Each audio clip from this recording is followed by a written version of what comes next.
This past Saturday night, someone brought a gun into Kennywood amusement park in West Mifflin, Pennsylvania.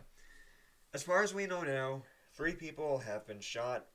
Nobody at this time has been killed, as far as we know. Hopefully, no one ends up being killed from this incident. And yet again, this country is reminded of the issue surrounding gun violence and the political debate surrounding gun control. And those two things are what I'm here to talk about in this video. So, to address the elephant in the room, yes, gun violence is a major issue here in this country. According to the CDC, a historic high of 45,220 people died as a result of gun violence in the United States in 2020. That is a 35% increase from 2019's numbers. Now, it goes without saying, this is a major issue here in the United States.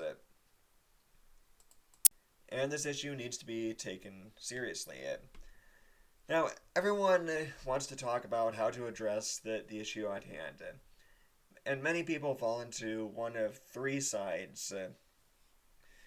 Those who think gun control alone will be enough to eliminate gun violence in America. Those who think guns aren't the issue and people are the issue. And those who think that it's a combination of both guns and the people. Now, what's not helpful is there are so many people here who just want to talk at everyone else just to get their point across. That's not what this video is about. Or at least that's not what I'm intending for this video. So many people think that banning guns will be enough to eliminate all gun violence in the United States. These people will be quick to point to Australia's buyback program and say that a similar policy will yield the same or similar results in modern America. Well, I hate to say it, but I just don't see that happening. Currently, there are 393.3 million guns in the United States compared to 329.5 million people. And these are just the legally owned guns. I hate to say it, but I just don't see people like Ted Nugent, who owns, 60 or more guns, 60-something guns. I just don't see him willfully turning in all of those weapons. I just don't. I mean, I think that simply banning all the guns will produce some adverse effects. I think that it would cut off some people's access to food, especially those who live in the countryside and away from major cities. And, well, more tragically, I fear that this would cut off some people's access to self-defense.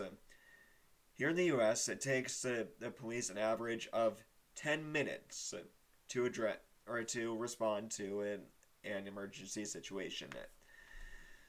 10 minutes is not going to save anybody. Now, with all this being said, the access to guns is insane. And it absolutely needs to be addressed because, well, there are way too many criminals getting their hands on these guns and doing terrible, terrible things with them. But also, restricting guns is only part of the issue at hand. Outside of accidental discharges, guns still require someone to pull the trigger in order to fire a bullet. It takes a special kind of crazy for anyone to pick up a weapon of any kind and try to kill another human being outside of self-defense purposes. Restricting the guns would only address half of the issue. The other half is the people who are handling the guns. In the United States, 21% of adults reported suffering from some kind of mental illness. Banning guns would not address this. I mean, mental health 100% needs to be taken more seriously here in the United States. Violence is, in many aspects, part of our culture. It's just the way that it is. Yet, we allow kids to consume this violence.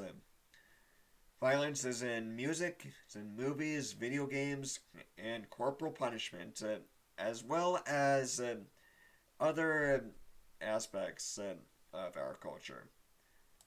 Now, I'm not necessarily against. I'm not I'm not against violence being in entertainment. I myself consume movies with plenty of violence. I've played plenty of violent video games, and I'm a huge fan of hard rock and roll. I don't think it's justified to take something away from those who consume it responsibly. I mean, we haven't banned alcohol successfully, and there are plenty of people who consume it responsibly and those who do not. Same thing with driving. There are people who drive responsibly and those who do not. Yeah, driving is not banned.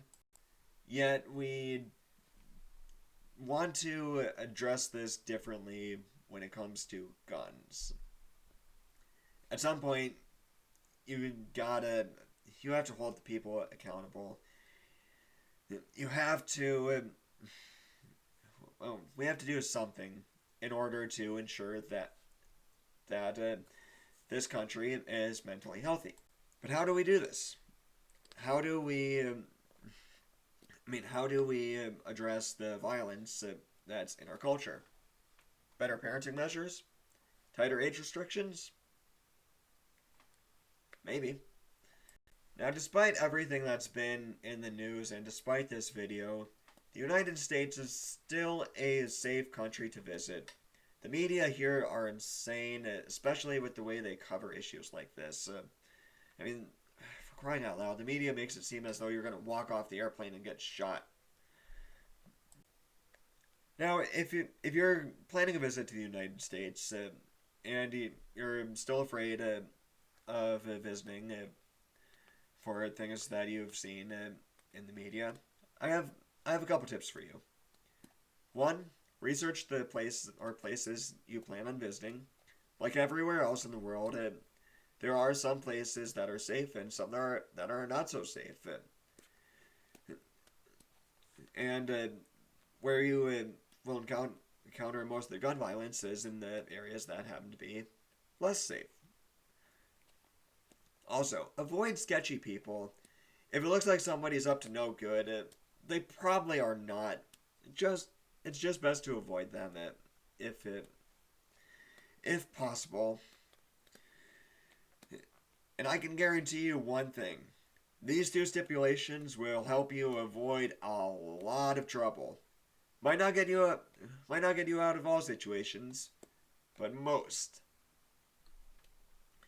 Alright, that's going to do it for this video. Thank you all so much for watching. If you liked it, leave a like, leave a comment, subscribe, share this video, share all my videos. Oh, man, this video was quite a bit darker than what I usually cover. It's not necessarily the video that I always want to cover. Hopefully I never have to put out another video like this. But the world's a crazy place. So subscribe for next time something crazy happens, and I'll probably make a video on it. Till then, see you later. Bye-bye.